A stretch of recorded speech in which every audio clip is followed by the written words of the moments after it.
প্রিয় দর্শক, আশা করি ভালো আছেন। আজকে আমি বলবো ইসলামের ইতিহাসের একটি খলনায়ক, এটা হচ্ছে ইয়াজিদ। ইয়াজিদের জন্মটা আসলে কিভাবে হয়েছিল? এটা আসলে দৈবক্রমে বা একটা অমোঘ বাণীর মাধ্যমে বা অমোঘ কর্মের মাধ্যমে মূলত ইয়াজিদের জন্মটা হয়েছিল।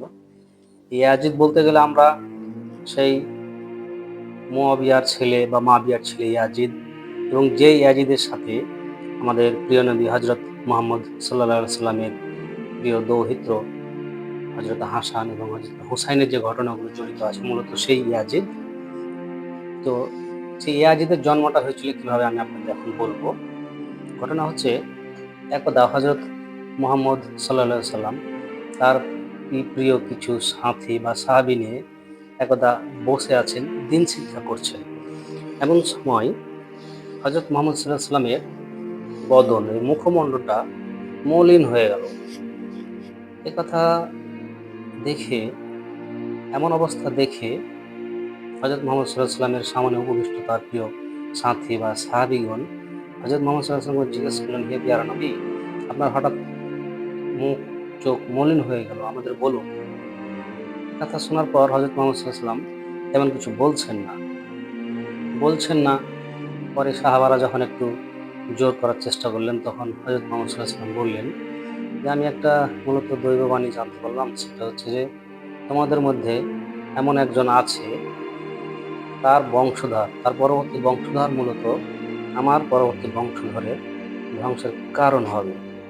যুদ্ধ বিগ্রহ ঘটবে, একটা খারাপ ইতিহাস সৃষ্টির মাধ্যমে রক্তারক্তি ঘটবে, রক্তপাত ঘটবে আর কি। একথা শুনে উপস্থিত সাহাবাগণ তো বিস্ময়ে হতে হলেন যে, কি বলছেন হে পিয়ারা নবী, এটা কখনো করতে পারি? মুহাম্মদ সাল্লাল্লাহু আলাইহি ওয়াসাল্লাম তো বুঝতে পারছেন আসলে কি ঘটবে, মহান আল্লাহ তাআলা তার বইয়ের মাধ্যমে জানিয়ে থাকেন। একথা শুনে সমস্ত সাহাবাগণেরও একটু মন খারাপ হলো যে, মুহাম্মদ সাল্লাল্লাহু আলাইহি ওয়াসাল্লাম আমাদের সম্পর্কে কি বলছেন, এটা তো আসলে বিশ্বাসযোগ্য কথা নয়। তখন সে সাহাবারা পুনরায় মুহাম্মদ সাল্লাল্লাহু আলাইহি ওয়াসাল্লামকে জিজ্ঞেস করলেন যে, আপনি বলুন, আমাদের মধ্যে কার পরবর্তী বংশধর আপনার পরবর্তী বংশধরের সাথে এমন রূঢ়, কঠিন, নৃশংস আচরণ করবে? মুহাম্মদ সাল্লাল্লাহু আলাইহি ওয়াসাল্লাম সহজে কথাটা কিন্তু বলতে রাজি হচ্ছেন না। সাহাবারা যখন বলে ফেললেন যে, হে পেয়ারা নবী, আপনার কাছে বলতেই হবে, তাহলে আমরা সতর্ক হয়ে যাব। কিন্তু আসলে তারা তো জানে না যেটা ঘটার সেটা ঘটবেই। একসময় হযরত মুহাম্মদ সাল্লাল্লাহু আলাইহি ওয়াসাল্লাম বলেই ফেললেন, মুয়াবিয়া, তোমার পরবর্তী বংশধরই আমার হাসান হোসেনের এমন কারণ ঘটবে। একথা শুনে তখন সাহাবী সহ মুয়াবিয়ার তো একটু মন খারাপ হলো যে, এটা কি ঘটনা, এটা আসলে মেনে নেওয়া যায় না, এমন একটা ঘটনা ঘটবে আমার কাছে। একথা শুনে সবাই সবার গন্তব্যে চলে গেলেন, এবং যে হযরত মুয়াবিয়া চিন্তায় পড়ে গেলেন যে, আমার সম্পর্কে পেয়ারা নবী, আমার প্রিয় হযরত মুহাম্মদ সাল্লাল্লাহু আলাইহি ওয়াসাল্লাম কি বললেন, এটা তো আসলে মেনে নেওয়া সম্ভব নয়। তখন তিনি মনস্থির করলেন যে, আমি বিয়েই করব না। আমি কখনো বিয়েই করব না, তাহলে আমার কখনো সন্তানও হবে না, এবং হযরত মুহাম্মদ সাল্লাল্লাহু আলাইহি ওয়াসাল্লামের পরবর্তী বংশধরের সাথে এমন ঘটনা ঘটার সুযোগ পাবেন না। এরকম মনস্থির করে তিনি জীবনযাপন করতে থাকলেন। একদা তিনি রাস্তা চলতে কোনো এক জায়গায় প্রস্রাবে বসলেন। ইস্তেঞ্জা বা প্রস্রাবে তিনি বসলেন, এবং তিনি কুলুপ বা ঢিলা নিলেন। কুলুপ বা ঢিলা নেওয়ার কিছুক্ষণ পরে তার গোপনাঙ্গ যন্ত্রণা শুরু হলো। গোপনাঙ্গের তীব্র যন্ত্রণা শুরু হলো। একসময় হযরত মুহাম্মদ সাল্লাল্লাহু আলাইহি ওয়াসাল্লাম এই ঘটনাটা শুনলেন, বিষয়টা জানলেন, এবং বিভিন্ন সাহাবারা সময় তার গোপনাঙ্গে, হযরত মুয়াবিয়ার গোপনাঙ্গে বিভিন্ন দোয়া পড়ার চেষ্টা করলেন। কিন্তু হযরত মুহাম্মদ সাল্লাল্লাহু আলাইহি ওয়াসাল্লাম তো জানতেন আসলে কি ঘটবে। এজন্য হযরত মুহাম্মদ সাল্লাল্লাহু আলাইহি ওয়াসাল্লাম বললেন যে, কোনো দোয়া কালামে বা ঝাড়ফুঁকে মুয়াবিয়ার এই গোপনাঙ্গের যন্ত্রণা লাঘব হওয়ার নয়। এর উত্তম ঔষধ হচ্ছে স্ত্রী সহবাস। মানে বিষয়টা আসলে কোন দিকে গেল আপনারা বুঝতে পারছেন প্রিয় দর্শক। এর উত্তম চিকিৎসা হচ্ছে স্ত্রী সহবাস। যেটা মুয়াবিয়া চাইল না, শেষমেশ আসলে সেটাই ঘটতে যাচ্ছে। একসময় মুয়াবিয়া আরেকটা সিদ্ধান্ত নিল যে, ঠিক আছে হুজুর, আমি বিয়ে তো করব না মনস্থির করেছিলাম। কিন্তু আমি যদি বিয়ে করি, তবে ৬০ অর্ধ, মানে প্রায় ৬০ বছরের বৃদ্ধা কোনো মহিলাকে আমি বিয়ে করব। যাতে বাচ্চা কাচ্চা হওয়ার সম্ভাবনা এবং না থাকে। কিন্তু মহান আল্লাহর সেই বাণী, মহান আল্লাহ স্যারের পরিকল্পনা আসলে অমোঘ, অমোচনীয়। একসময় মহান মুয়াবিয়া, হযরত মুয়াবিয়া বা মাবিয়া এক ষাটোর্ধ্ব মহিলাকে বিবাহ করলেন। কিন্তু ষাটোর্ধ্ব মহিলাকে বিবাহ করলে কি হবে? মহান আল্লাহ তাআলা তার নবীদের ৮০ বৎসর বয়সেও সন্তান দান করতে পারেন। একসময় যা ঘটার তাই ঘটল। মুয়াবিয়ার ঔরসে জন্মগ্রহণ করল সেই কুখ্যাত খলনায়ক ইয়াজিদ।